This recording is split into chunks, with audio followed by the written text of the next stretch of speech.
has become unstable.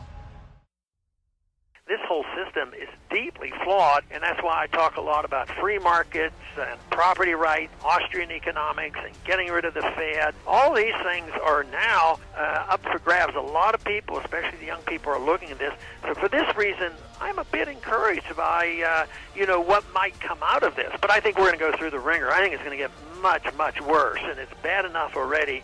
But there's no way that we can step back. The one thing I'm convinced of after having spent so much time in Washington is that this will not be a gradual recovery from this disaster that we have. We're not going to elect enough people and enough courage to vote the right way, and there's too much demagoguing and too much misunderstanding that people would revolt. But the collapse will come, it's going to hit the dollar, and then we're going to have our opportunity. So the more people who are protected intellectually as well as financially, the better off we'll be in rebuilding what we'll have, what we'll need to do in the near future. Buckle your seatbelt. It's time for another episode of the Prepper Recon Podcast.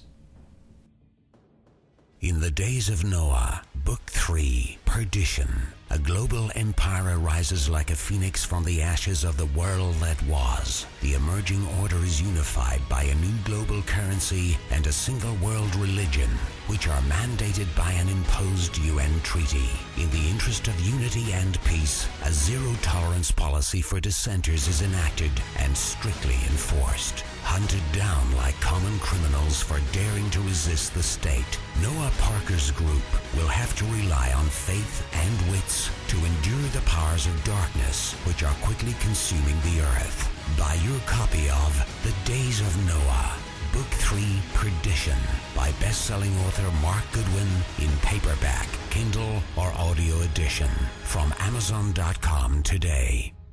Hey, Preppers and Patriots. This is the second half of my conversation with James Wesley Rawles. Enjoy the show. That spills over to just about everything with what you just pointed out about gardening and the learning curve and the expense of a mistake. Like you said, it's cheap now and it's very expensive later. If I forget to buy a cable for my solar generator, if I ruin a batch of canned pork, it's not the end of the world right now, but after it hits the fan, that's going to be very, very expensive, right? Right. And as you mentioned, like you mentioned that missing cable, for example, unless you work with the equipment that you've stored, you really are not a master of it. I've often been quoted as saying that owning a gun doesn't make anyone a shooter any more than owning a surfboard makes someone a surfer. Yeah, right. Every piece of equipment that you own has its own learning curve, and you really won't know the ins and outs of that piece of equipment unless you use it regularly. You won't know what accessory or part you might be missing unless you get it out of the box and use it. And that applies to everything from your pressure canner and your dehydrator to your Glock. The same principle applies. And whether it's communications equipment, first aid equipment, whatever, you need to get it out and practice with it. Because a lot of these skills are perishable, and a lot of these skills are not something that you want. You're already going to have enough stress as it is. Don't add more stress to your situation by trying to master a new complicated skill after everything hits the fan. And your new book, Land of Promise, comes out December 1st, but it's already hit number 4 on Amazon's Christian futuristic fiction category. Readers are obviously excited.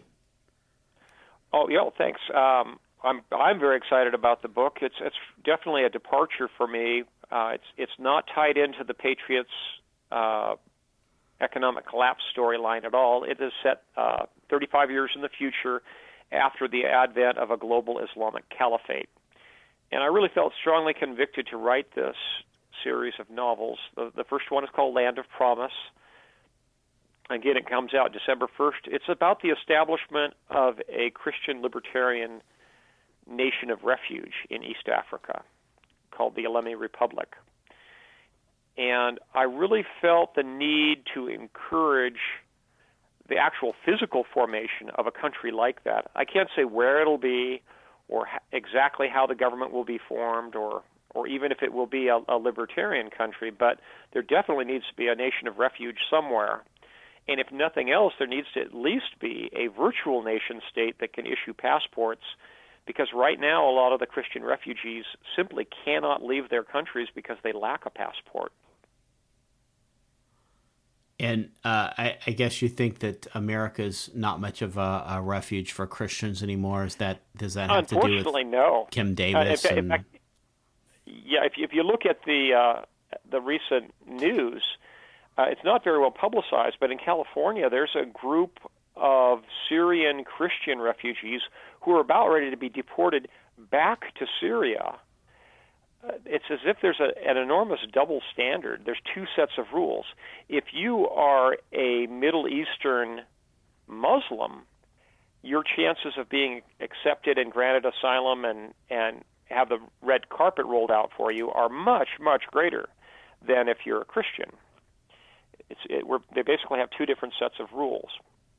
And I think that the whole situation is going to become much more severe as time goes on, because as the global Islamic caliphate gradually crystallizes, the Western nations are going to begin to kowtow to the caliphate.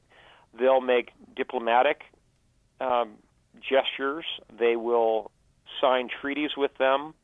They will perform rendition or extradition for people for violation of just even the most absurd laws in these Islamic countries.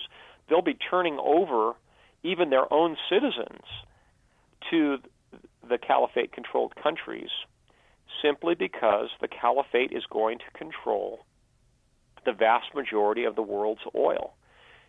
And everyone realizes that oil makes the world go around. It doesn't just lubricate the world, it runs the world. And whoever holds the oil makes the rules. And if it's not, if they can't form a nation of refuge somewhere, there simply won't be a nation available that will be a true safe haven for Christian refugees, because all the other nations of the earth, including the Western European nations, the U.S. and Canada, are going to be beholden to the caliphate, and they simply won't open their doors to Christian refugees. It's quite clear that that's already begun, and it's going to get worse. And then can you give us a timeline of what you think the threat of Islam is to America and how you see that progressing from where we are right now? Well, I think it's a fairly long-term threat because a lot of it depends upon a demographic shift. And demographic shifts don't take place overnight.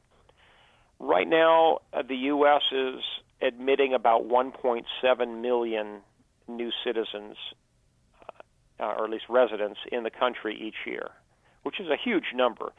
That number is about as much as all of the rest of the world's quotas for new immigrants combined, just the United States.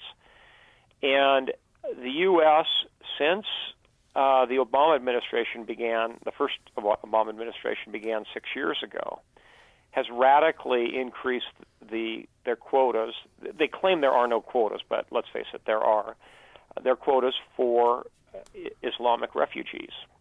Mixed in with the legitimate refugees, I believe, are a number of Islamic terrorist sleepers, and they're just waiting for activation at a later date. So there isn't so much of an immediate threat as there is a long-term demographic shift threat, more of a sea change threat. And if you look at Western Europe, that's kind of where we're going to be in about 10 years. And then, say, 20 years from now, I think the Western European nations are essentially going to be co-opted into being under Sharia law. And then we'll be about still another 10 years behind them. So say in about 30 years or 40 years, we could see some states like Michigan, where there's a large Islamic population, actually adopt Sharia law. And in the even longer term, say 50 years from now, we could very well see the advent of a global Islamic caliphate that would have enough political, economic, and military power to be able to call the shots and basically have all the other nations of the world bow to them. My wife is from Paris, and she left there to come here because she thought she'd get away from socialism, which that didn't really work out so much. But there are sections of Paris that you cannot drive through because when they have the call to prayer, the Muslims when they actually, have Adhan, they just all roll out their carpets right in the street. Yeah, and they block that's one of the things traffic. that I describe in my novel Land of Promise. I describe that starting to happen in places like Norway, for example. And that really, I believe, will be happening, not necessarily in the immediate future, but certainly within 10 or 15 years. So we need to be vigilant. We certainly need a change of administration that would change our immigration policies, and we need to certainly more thoroughly vet the immigrants that do come in to try to keep the terrorists out. I would actually prefer to see Islamic immigration essentially be halted with very few exceptions. And in the Netherlands, I think there's sections of the towns that the police cannot go in. Oh, but they have the Sharia cops there to patrol the streets, so right. They don't have anything to worry about, right? Yeah. Yeah, there's definitely a threat out there. And I don't want to put exact time frames on things, but you can certainly see the sea change ahead. And it's time for people to wake up and plan accordingly. Every American family should plan ahead to have at least passports for every member of the family, and preferably second passports that are issued by a neutral country. Because the time may very well come when certain segments of our society may be forced to flee. And here I'm talking about mainly Jews and Christians. And do you think that you think the jailing of Kim Davis for not issuing marriage license to sodomites, do you think that is the apex of persecution of Christians in America, or do you think it's going to get worse? No, that's just a precursor. I think things are going to get a lot worse. Political correctness will go into overdrive. I think in the near future we'll probably have a situation like in Canada, where they're actually putting people on trial for hate crimes and robbing people of their livelihood, where we'll also see multi-million-dollar lawsuits filed against people for discrimination, simply for standing up for our religious freedom. One of the main points that I make in my novel Land of Promise is that the phrase freedom of association also implies freedom of disassociation. But if anyone tries to exercise that in this country in the very near future, they're going to end up losing basically everything they have. That's another good reason for families to incorporate under an LLC and put the majority of their assets under the control of that family trust. It's not, I know that the courts are getting better at busting trusts and attaching assets, but it's better than no protection. And unfortunately, right now, if I was a photographer or if I was running a bakery, I would be seriously considering shutting down my business right now, or selling it, simply because eventually someone is going to get around to setting you up and suing you for every penny you're worth. It's time for a quick break, and we'll be right back. The dollar's lost over 90% of its purchasing power since 1971. Silver, on the other hand, has proved to be a very stable form of wealth preservation over the years. And where do you buy silver? Silver.com, of course. Silver.com offers fantastic prices on silver and gold. When disaster strikes, it's too late to prepare. PrepperRecon.com offers MOLLE-compatible individual first aid kits for your home, auto, or bug-out bag. These kits have everything you need to address a traumatic injury, including an Israeli battle dressing, quick clot, EMT shears, suture kit, Steri-strips, tourniquet, ACS chest seal, tough strip bandages, gauze, and so much more. $89 includes shipping. To buy your individual first aid kit, go to PrepperRecon.com and click the store tab at the top of the homepage. Order today before it's too late. And pastors that speak out against homosexual marriages, are they going to be allowed to continue to have churches, or are we going to get shut down to where we only have like sort of these Joel Osteen type churches? Well, I think there'll be essentially a great divide that forms. The mainstream churches are going to roll over and play dead, and the remnant churches are going to continue to preach the truth, but they're going to end up having to give up their 501c3 status, and they may actually even have to operate underground. The gospel will still get out there, but I think we're going to see a huge divide between the apostate churches and the remnant churches. And the underground churches really thrived in some countries like China and other places. Sometimes it's persecution that sort of separates the wheat from the chaff and gets people to seriously consider what they believe and how committed they are to it, doesn't it? Yes, indeed. And the only troubling thing is that the Bible teaches us that the remnant will be small. And at the end of the church age, I think we're going to see a great apostasy, and we're going to see the majority of the mainstream churches not only have female pastors, but homosexual pastors, and they'll be forced to perform homosexual unions. I don't want to call them marriages or weddings. They really aren't. They'll be forced to perform those ceremonies. And unfortunately, one of the main reasons is a lot of people are convinced that they don't go to a church of Christ. They go to a church of the holy tax deduction, and they don't want to give up their 501c3 status for these churches, because then they won't be able to write it off their taxes. People are incredibly selfish and foolish.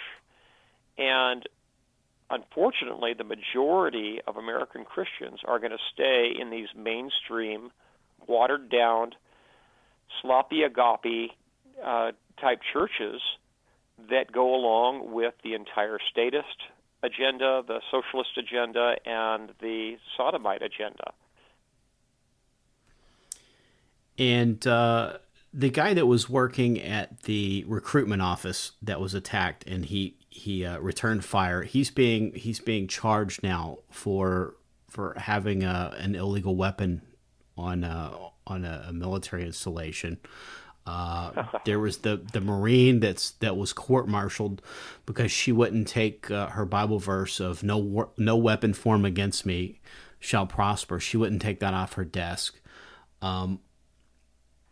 Our military have lost their First and Second Amendment rights. What are they fighting for? I mean, weren't they supposed to be fighting for freedom? And they don't have any freedoms themselves. No, they don't. And unfortunately, we have a situation where we have American soldiers deployed to Afghanistan who are being forced into a don't ask, don't tell situation when they see teenage and pre-teenage boys being raped by the local militia commanders. They literally can't say a word about it now. And, of course, morally, they don't have a leg to stand on because our military now allows homosexual unions and open homosexual membership. So we're definitely on the slippery slope. And for any of your listeners who are young people who are thinking about a career in the military, 20 years ago, I was recommending, go to ROTC basic camp and get that training. And I was all for people getting military training and joining the military. Now people have to seriously consider whether or not they are going to consider themselves underground chaplains and be there primarily to share the gospel in underground churches within the military, or whether they should be in the military at all. Because right now, the people in the chaplain corps are being muzzled, and the ability to speak out on moral issues is definitely ending. So unless you look at it as a form of ministry where you can be salt and light, I would recommend that young people no longer join the military and they get equivalent training in the civilian world. And then there's also, as being a godly nation, there was a time that you would think that our soldiers had a type of covering over them to help protect them. I know that you always often pray Psalms 91 over folks. And doesn't that covering and that protection come with obedience and being in covenant relationship with God? And, That's and right. when we lose that covenant relationship, don't we lose that protection? Exactly. The covenant works both ways, and we cannot expect his blessings or his protection if we are no longer in covenant with God.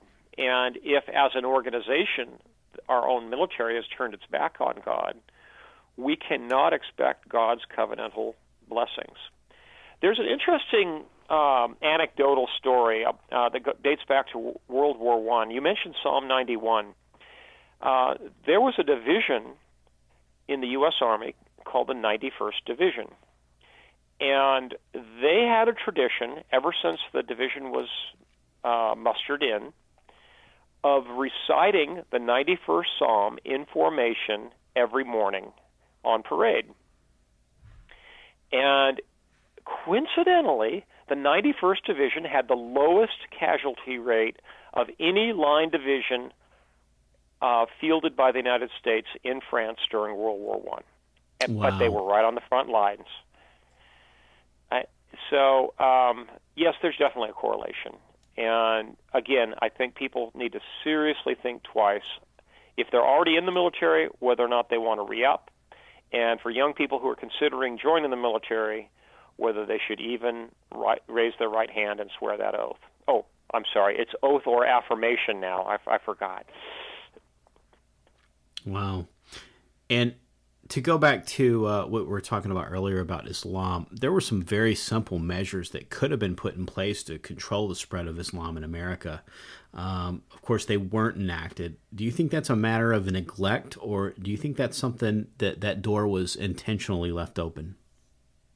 I don't know. It's hard to say, but the social planners of this country definitely wanted to see Islam taught in the schools, and they definitely wanted to try to demonize Christianity at the same time that they were glorifying Islam.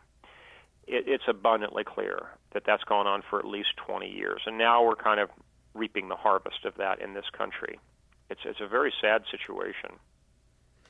All I can say is that Islam is definitely on the march. Christendom is definitely on the decline. And we need to turn the tide. We need to get back to our fundamentals in this nation. We need to recognize that we truly are a Christian nation. And we need to stop playing political games and put righteous, conservative, Christian statesmen in office rather than politicians. And we have to start doing that at the local and state level, right? Because, I mean, we don't have a whole lot of choice sometimes by the time it gets to president. Right, and once you get up to the U.S. Congress and the presidential level, by the time people get to that level, they've already been co-opted, most of them. I'm sorry. And the party politics are the rule there. If you look at the voting records of most American congressmen, they vote along party lines more than 90% of the time. So the parties really are calling the shots. And when you have both parties that are essentially socialist parties, you just have one that's in more of a hurry than the other, you have a very dangerous situation. And before we let you go, we always get new listeners that are coming in and they're new to prepping and they don't know where to start. So can you just give them a real quick, where do you start? Sure. What do you do first? Because it's so overwhelming when you first wake up. I kind of make it easier for people at my site. Again, it's survivalblog.com. It's a free site.